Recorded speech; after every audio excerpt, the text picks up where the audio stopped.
OSIS MPK 3.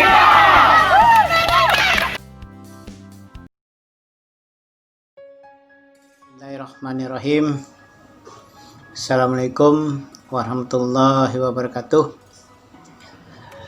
Pertama, mari kita panjatkan puji dan syukur kepada Allah Subhanahu wa taala yang telah memberi rahmat, nikmat kepada kita semua sehingga kita bisa melaksanakan aktivitas kita sehari-hari. Pada hari ini kita mendengarkan materi latihan dasar kepemimpinan bagi siswa SMK sebanyak 1.200 orang. Selawat beriring salam kita ajukan kepada junjungan alam Nabi besar Muhammad sallallahu alaihi wasallam dengan mengucapkan Allahumma salli ala Sayyidina Muhammad wa ala alihi wa sahbihi rasulillahi ajma'in. Yang saya hormati Bapak Kepala Sekolah, yang saya hormati Bapak-bapak, para wakil, Bapak Ketua Jurusan, dan ibu-ibu serta segenap karyawan tata usaha dan yang teristimewa anak-anakku yang sedang mengikuti latihan dasar kepemimpinan. Anak-anakku yang berbahagia, pagi ini pemateri Bapak mungkin bagi peserta didik baru ada yang belum kenal. Nama Bapak Erisman, MPDI, latar belakang pendidikan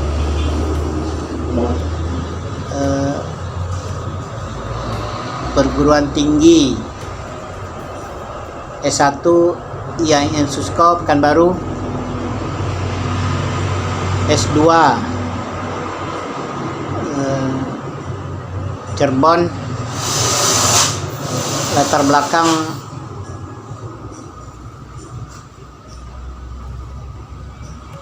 pendidikan yang S2 bidang keahlian atau jurusan pendidikan agama Islam. Anakku yang berbahagia, pada hari ini materi kita adalah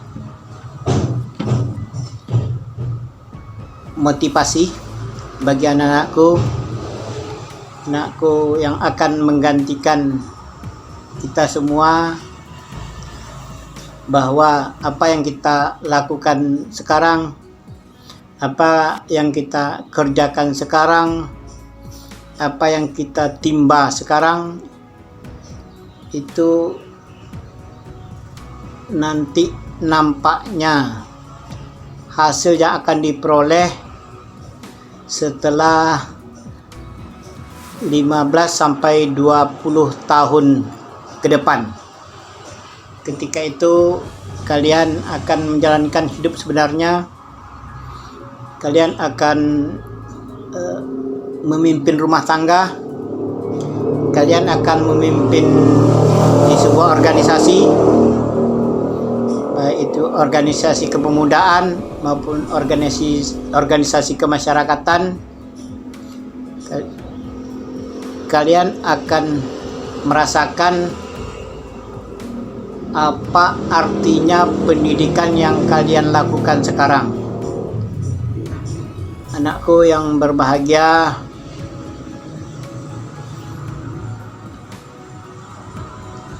bahwa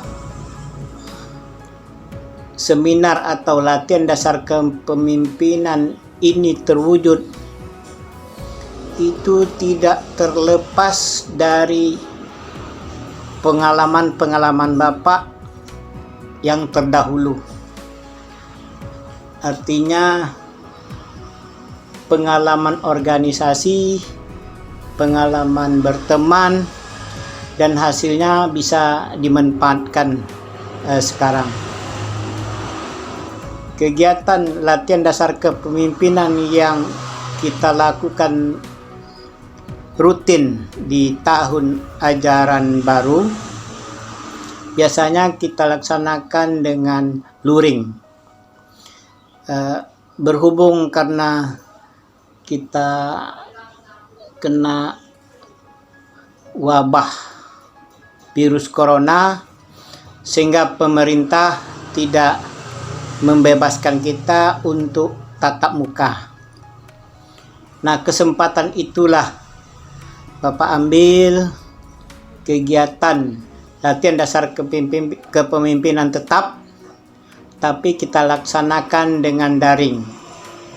Nah, kesempatan daring inilah Bapak buka lembaran lama. Dulu Bapak pernah kuliah di Pekanbaru. Bapak juga pernah kuliah di Cirebon. Ketika Bapak kuliah di Pekanbaru, Bapak punya kawan, dan kawan itu sekarang sudah ada yang punya karir bagus. Itulah Bapak hubungi. Yang di Pekanbaru Bapak pernah berteman dengan sekarang dia menjadi dekan Fakultas Tarbiyah dan Keguruan. Dia menjadi dekan di sana. Ya, termasuk juga orang sekampung. Dia berasal dari Belilas dan kami pernah tinggal bersama. Kemarin dia sempat Bapak hubungi kalau bisa bantu kami SMK akan mengadakan latihan dasar kepemimpinan. Pak Doktor lah yang salah satu pengisi acaranya. Dia namanya Dr. Saipuddin MAG. Karena kami pernah bersama dan tidak terlalu lama, lebih kurang 1 tahun, tapi dia ceritanya agak melekat. Saipuddin ini dia punya abang, kakak beradik.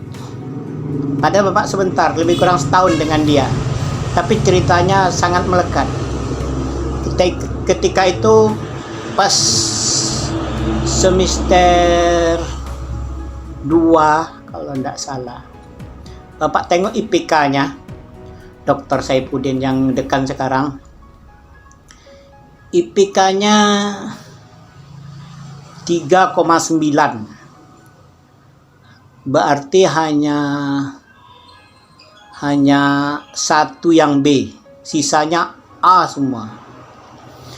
Ya kan?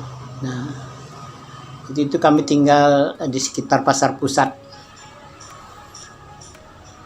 Itu Saipuddin. Dia cerita dia orang Tran di Belilas, Tran umum. Bapaknya petani. Tran umum itu biasanya petani mandiri, bukan PIR. Kalau PIR kan disiapkan oleh pemerintah lahan sawit atau karet, tapi dia tidak. Orang tuanya Tran umum. Terkadang katanya tanamannya ubi, ya kadang tanamannya sayur, cabai dan lain-lain. Itulah yang menghidupkan dia. Bapak tahu betul, dia alianya di Nurul Falah di Air Molek.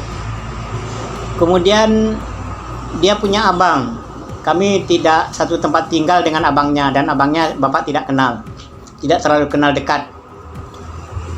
Abangnya Mujahidin, yang sekarang Bapak Mujahidin itu rektor UIN Suska.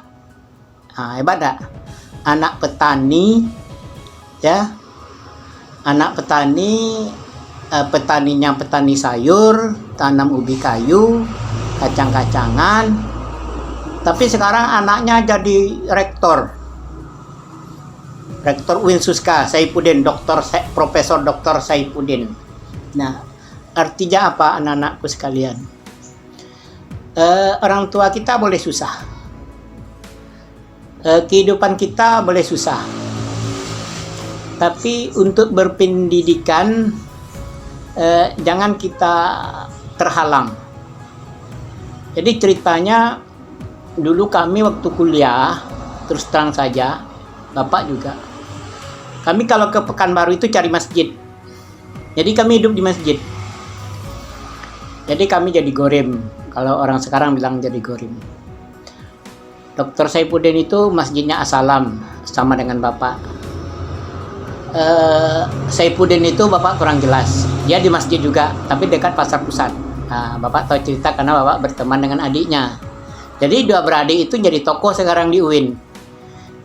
Nah, itu kawan. Dan sekarang dia sudah jadi orang besar karena kawan.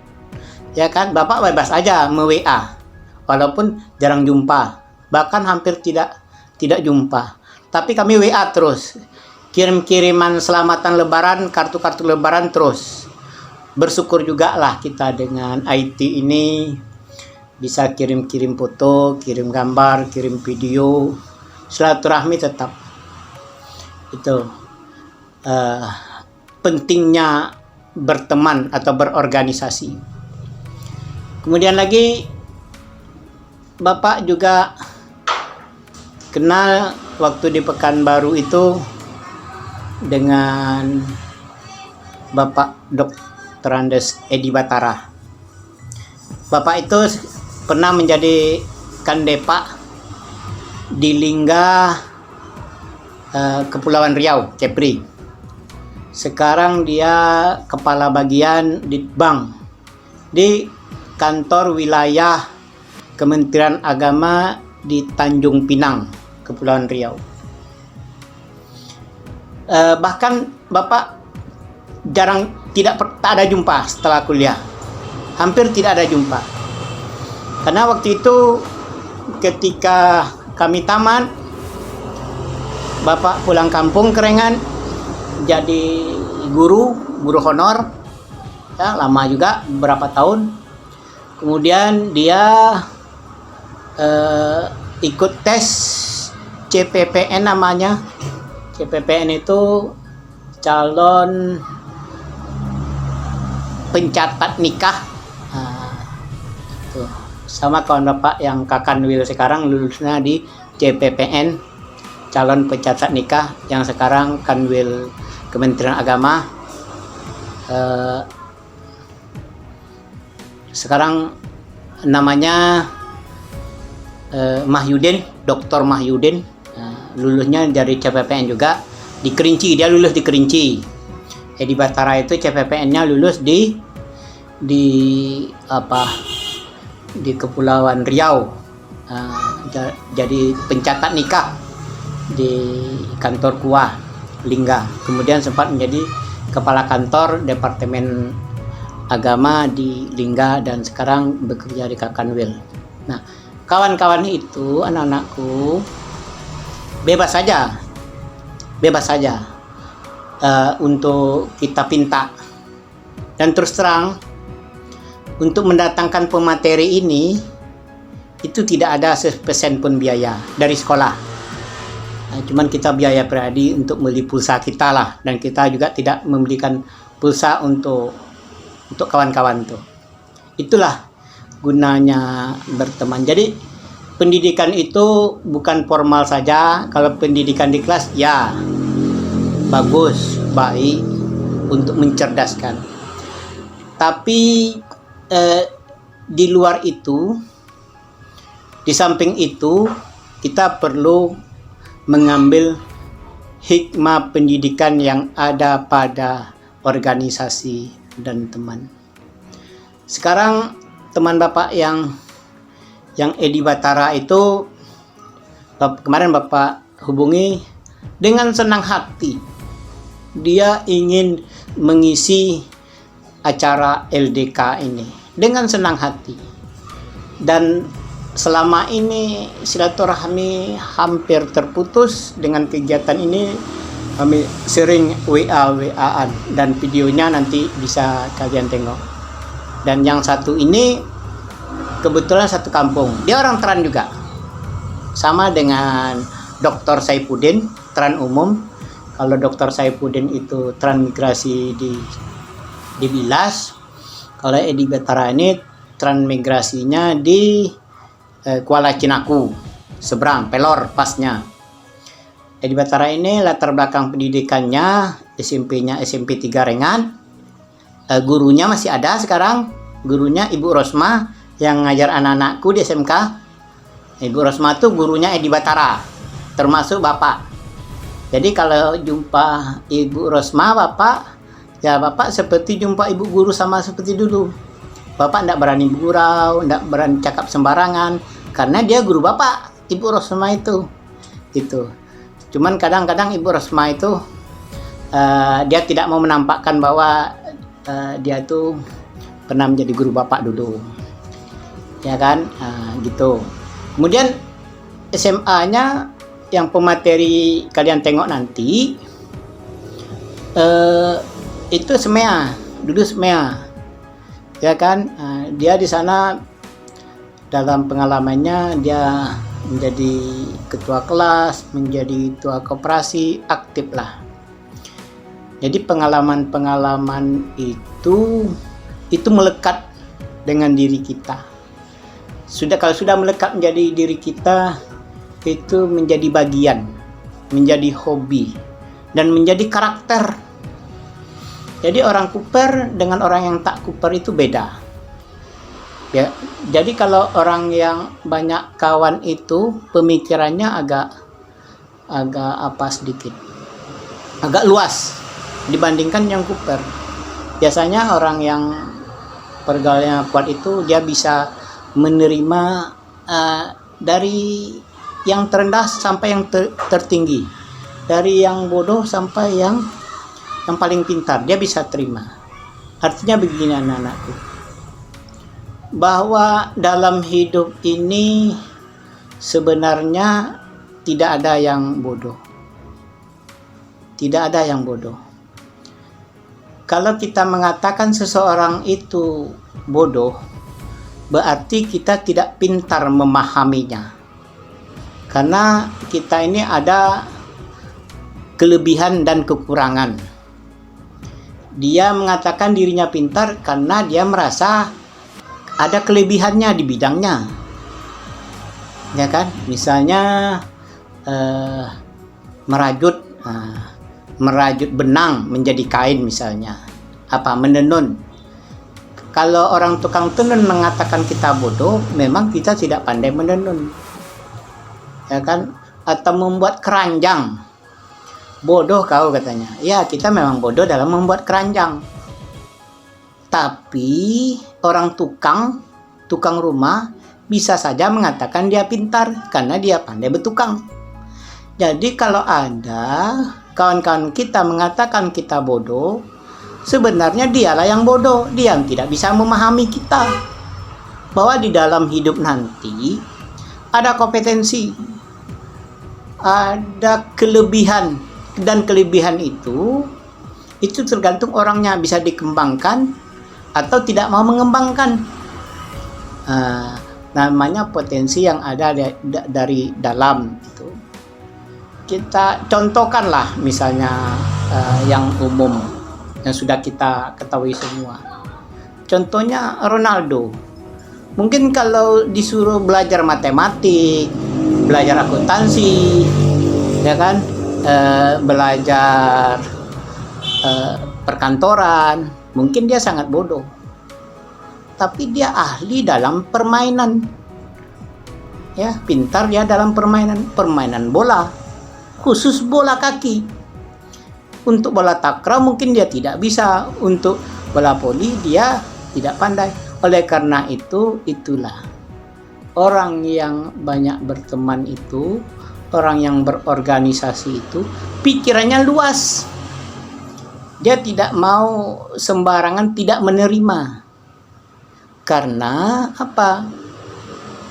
Karena mungkin setiap orang tuh punya bidang keahlian masing-masing. Nah, ada pertanyaan-pertanyaan peserta didik.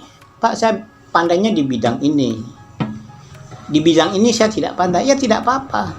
Tapi kalian wajib mengikuti yang sudah diwajibkan oleh kurikulum. Kalian yang tidak pandai di bidang agama ya tidak apa-apa. Tapi kalian harus ikut. Kalian tidak pandai di bidang bahasa Inggris, ya tidak apa-apa. Tapi kalian harus ikut mengetahui. Kalian ahli di bidang matematik, oke, silakan, tidak masalah. Kembangkan matematik itu. Mudah-mudahan kalian bisa menjadi Thomas Alva Edison misalnya. Kalian bisa menjadi Socrates, penemu mesin misalnya, meneruskan pekerjaan Habibie yang bisa membuat pesawat dan sampai sekarang tak pernah dilupakan orang itu. Kemudian lagi, ini motivasi saja ya anak-anakku sekalian. Kemudian lagi, Bapak pernah sekolah ke Jawa.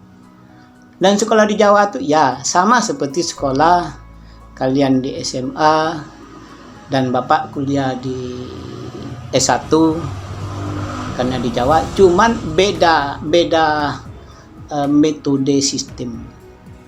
Karena kalau di S2 itu lebih banyak diskusi aktif mahasiswanya karena menggali potensi yang ada di dalam diri, sifatnya pengembangan materi yang ada dari dalam itu. Nah, kesempatan itu Bapak ambil hikmah yang ada pada keseharian. Ya, Bapak keseharian bukan belajar terus di lokal, tapi kami diasramakan dan itu Bapak jaga apa yang ada dalam kehidupan sehari-hari, terutama menjaga kawan. Anak-anakku sekalian, mencari kawan itu mudah dan paling mudah. Yang susah itu menjaganya. Menjaga kawan itu yang susah. Terkadang hari itu dia mengecewakan, terkadang hari itu dia menyakitkan. Tapi kita tidak tahu setahun, 2 tahun, 3 tahun kita perlu dia. Dan dia senang menerima kita. Nah, ini yang perlu kita pelajari itu. Kita kalau sudah disakiti sama orang lain atau kita menyakiti hati orang lain, jangankan meminta, menengok mukanya pun kita malas. Ini harus dicatat. Bagaimana Bapak bisa mendatangkan pemateri yang orangnya lebih dari 7-8 dan orang itu punya latar belakang pekerjaan yang berbeda sekarang, yang ada jadi dosen, yang ada jadi kepala bagian, yang ada menjadi kepala kantor. Kalau tidak bisa menjaga hubungan tadi. Jadi anak-anakku sekalian, mungkin nanti kalian ketika berakhir masa sekolah, masa semester, mungkin kalian sama-sama hasilnya. Maksud sama-sama hasilnya, sama-sama taman. Ketika sudah 3 tahun kalian sama-sama taman. Tapi beda nanti emosionalnya antara satu dengan yang lain. Mungkin yang satu ini tidak peduli dengan lingkungan, terutama kawan. Yang satu ini mungkin hobinya, walaupun dia tidak punya prestasi di mata pelajaran, tapi kawan tetap dijaganya. Nah, Bapak banyak kawan, Bapak berusaha untuk menjaga. Ketika Bapak perlu dan menghubungi, Bapak tidak riskan. Di antara kawan kita yang baik-baik itu, terkadang ada juga yang punya sifat hanya untuk mementingkan dirinya sendiri. Tidak masalah. Ada juga kawan tuh hobinya memanfaatkan kawan lainnya itu tidak masalah. Karena itu karakteristik yang sudah tertanam waktu dia masih sekolah dulu. Kayak kalian ini, SMP, SMA, sudah tertanam itu sifat yang hanya untuk mementingkan diri sendiri dan tidak peduli dengan orang. Bisanya hanya untuk memanfaatkan orang. Dan itu melekat dan terbawa. Ketika dia mau perlunya, mau adanya, ya kan, baik. Ketika dia tak ada yang ingin diperlukannya lagi, dia udah mulai berubah. Jadi sekali lagi anak-anakku sekalian, ada ini terakhir mungkin ada cerita menurut riwayat Nabi Sulaiman dengan Allah Subhanahu wa taala berdialog. Berdialognya begini. Wahai Sulaiman, ada 3 yang akan saya berikan ke kamu. Kamu pilih. Jadi kata Sulaiman, baik ya Allah, saya akan pilih. Yang 3 akan kamu berikan ke saya. Apa itu? Pertama, Sulaiman, saya akan kasih kamu ilmu. Yang kedua, saya akan kasih kamu harta. Yang ketiga, Sulaiman, saya akan kasih kamu wanita, perempuan cantik-cantik. Saya siapkan untuk kamu. Kamu pilihlah salah satu itu, Sulaiman. Jadi kata Nabi Sulaiman, saya pilih ilmu, ya Allah. Jadi Nabi Sulaiman itu dapatlah ilmu dari Allah. Dia bisa mengetahui alam ini dengan ilmunya. Bahkan dia bisa mengetahui bahasa binatang, baik secara insting maupun secara faktual, tahu sama dia. Sampai-sampai pembicaraan semut pun dia paham, ya kan? Ketika Sulaiman sudah dapat ilmu dikasih Allah karena dia nabi, bisa pintar, ya kan? Nabi Sulaiman itu akhirnya mendapatkan semua. Kita ketahui Sulaiman itu seorang raja pada zaman itu, raja yang sangat masyhur, bergelimang harta dan punya pengawal banyak, mulai itu dari bangsa manusia sampai ke bangsa jin. Harta banyak, pengawal banyak, ya kan? Itu sudah dapat. Dan dalam sejarah dia juga banyak wanita, banyak istri. Di antaranya Ratu Bilqis, terpana oleh ilmu Sulaiman. Dipindahkannya istana Bilqis itu ke istananya, sehingga Ratu Bilqis itu tertipulah, terkejutlah, terkagumlah. Kok istana saya ada di sini? Atas kekaguman itu, atas keterkejutan itu, jadilah Ratu Bilqis singkat cerita menjadi istri Nabi Sulaiman. Dan menurut sejarah, istri Nabi Sulaiman itu berjumlah 1000 orang, lebih bahkan. Ada yang mengatakan 1500. Gimana tuh? Jadi anak-anakku, ini masanya kalian cari ilmu. Carilah ilmu sebanyak-banyaknya, baik melalui pendidikan formal maupun pendidikan non formal. Bapak kira hanya itu, lebih kurang mohon maaf. Wassalamualaikum warahmatullahi wabarakatuh.